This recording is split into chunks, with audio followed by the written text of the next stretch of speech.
Hello friends, myself Tanay Danuja. I study in class 7. We will explain you chapter 8 in class 7. Dr. Abdul Kalam.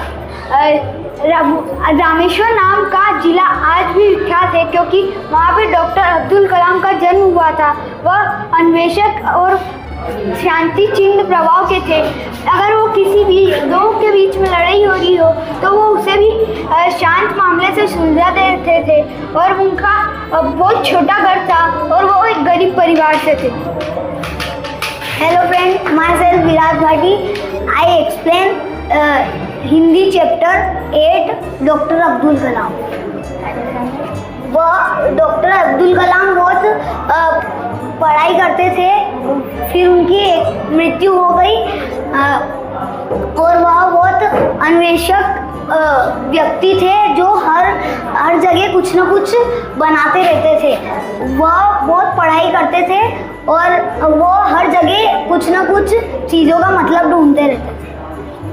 वो अपनी गुरु को भी कभी बुरा नहीं मानते थे या अगर उन्होंने किसी ने डांट दिया तो वो बुरा नहीं मानते थे और उसी रास्ते पे चलते थे जो उन्हें गुरु ने बताया।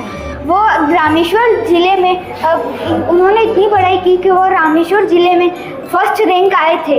उनके स्कूल पे दीवार पर एक वाक्य लिखा हुआ था, अपना समय व्यर्थ मत जाने दो।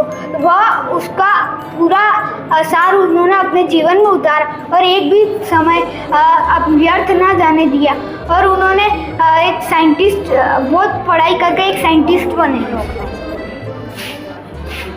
क्या बताएंगे वो एक्सप्लेन करें। उनकी आर्थिक स्थिति अच्छी नहीं थी, इसलिए उन्होंने सोचा अब मुझे आगे की पढ़ाई भी करनी है, इसलिए मैं अपना खुद का गुजारा खुद ही करूँगा। और उन्होंने एक ट्यूशन लगवाई जहाँ पे बच्चे पढ़े आते थे और उन्होंने हिंदू समाचार पत्र और कई लिखे। उसके बाद उन्होंने वापस पढ़ाई चालू की और उन्हें वो सफल वैज्ञानिक बन गए। उनकी पहली इनकम 250 रुपये थी और वह एक 250 अरे चलो उनकी पहली इनकम 250 रुपये थी और वह अपनी माँ से हमेशा कहते थे कि मुझे हमारे धर्म के बारे में कुछ ना कुछ बताओ। और वह हमेशा यह सोचते थे कि मैं एक सफल इंसान बनूंगा और वह बहुत पढ़ाई करते थे। और उन्होंने एक बार रामलीला देखते हुए कहा कि उसमें राम भगवान अग्नि बाण से रावण की नाभि में तीर चलाते हैं जिससे अमृत सूखकर वह मर जाता है। अगर पुराने समाचार पत्र भी उनके सामने आ जाते थे तो वो भी उनमें प्रकाशित लेकर पढ़ लेते थे। उन्होंने अपनी सबसे पहली मिसाइल अग्नि 5 बनाई और उसके बाद कई 100 मिसाइल बना के छोड़ दी। वो बहुत एक महान वैज्ञानिक थे। एक बार की बात है, एक शिवलिंग एक जलाशय में गिर गया था।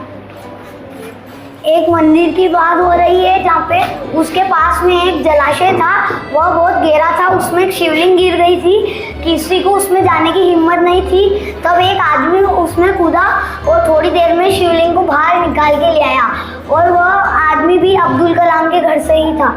एक बार रामलीला चल रही थी, तब राम और सीता उसमें बताए जाते हैं और जितनी भी शिवलिंग होती थी वो सारी अब्दुल कलाम जी के घर से ही निकाली जाती थी। उनकी पढ़ाई अब पूरी हो चुकी थी और एक वो वैज्ञानिक बन चुके थे पूरे तरीके से। उनके पास 2 रास्ते थे, या वो अमेरिका जाके अपना नाम मान सब पा ले या फिर इंडिया में रहकर इंडिया को डेवलप करे। उन्होंने ये सब बातें अपनी एक बुक माय जर्नी में लिखी। उनने फिर दूसरा रास्ता चुना कि वह अपने वतन के लिए ही कुछ करेंगे और फिर वो वतन के लिए बहुत आगे बढ़ाने के लिए उसके बारे में सोचते हैं। और उन्होंने पहली बार एक रॉकेट को आसमान तक पहुंचाया और उन्हें संगीत का भी बहुत शौक था, तो वो हारमोनियम भी बजाते थे। उनके कई टीचर ने उनका बहुत योगदान दिया। वो एक दिन में 18 घंटे काम करते थे और जब भी कोई उनको टीचर डांटता था तो वो उनकी सलाह लेते थे और उनके मार्ग पर चलते थे।